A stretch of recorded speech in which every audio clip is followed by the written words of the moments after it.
Hi, I'm Grainne O'Keefe. Welcome back to my kitchen. Today we are going to be cooking one of my absolute favourite cuts of meat. This is the Francis Street ribeye. It's been dry aged for 21 days on the bone.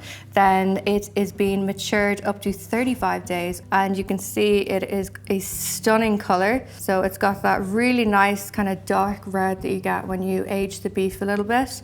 And then you can see the little specks inside, that's the marblings. We also have the fat cap on top. It's on this particular ribeye, it's a light amount of fat. So what we're going to do when we do cook it, render down the fat and then use that fat to actually cook the steak. As this one's going to be cooked the whole way in the pan, we need to be careful about the temperatures of the beef and also about when we're putting the beef in. This one has been out for an hour. It's called tempering, and it's when you bring the beef up to room temperature.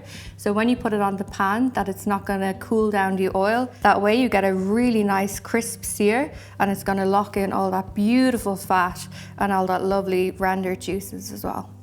Okay, so for the ribeye, we are going to season it with salt. Just salt, pepper at the end always, because the pepper burns in the pan. So I have my cast iron pan on, it's getting hot, there's smoke already starting to come out of it.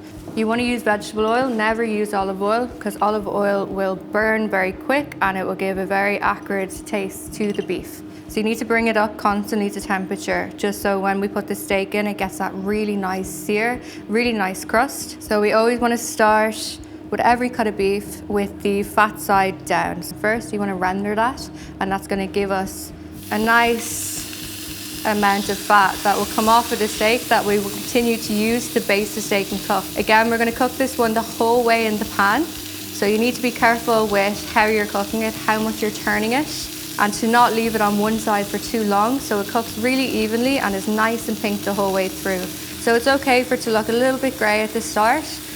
By the end, it's going to be really nice and golden brown, like really, really beautiful textures. And we're going to also add a little bit of butter in at the end.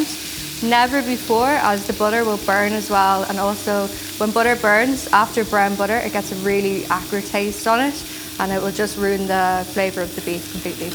It is at 32 degrees now. I'm looking for about 43. So what I'm going to do is I'm going to turn the heat down just a little bit. I'm going to turn the steak again. And then I'm going to get some butter, put it into the pan, like this amount. And the reason why you want to turn it down is because you don't want the butter to burn. You just kind of want it to melt into the juices so we can baste it. As well, I'm going to grab some herbs, a little bit of thyme, and 1 sprig of rosemary, and put them in as well. And then just 2 bulbs of garlic.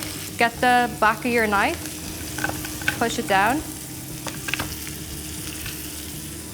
Just like that. You can leave the skin on, throw that in. Then this is when we're going to baste. So you just want to get the juices and the butter over the steak, and it gives a really nice glaze to the steak. It just gets a little bit more seared now once the butter browns a little bit more. Again, just be careful with the color of the butter and the smell of the butter. It should be nutty brown, but no more than that. Okay, so now we're at 41 degrees. You can see how quickly it comes up in temperature. So that was 34 to 41 in about a minute and a half. So we're going to take this off and then put it straight onto your resting rack. And then you literally just want to tip your pan, all those juices, and leave it to rest for at least 15 minutes. So ribeye is out, rested, and I just have a little garnish of some chips, and I'm going to cut it against the grain.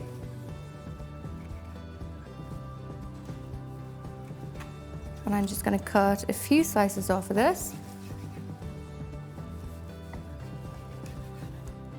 And it's beautiful. So you can see it's perfectly medium rare all the way through. And we're just going to put that here. And then season it. Always season once you've sliced with a little bit of salt and lots of nice fresh cracked pepper.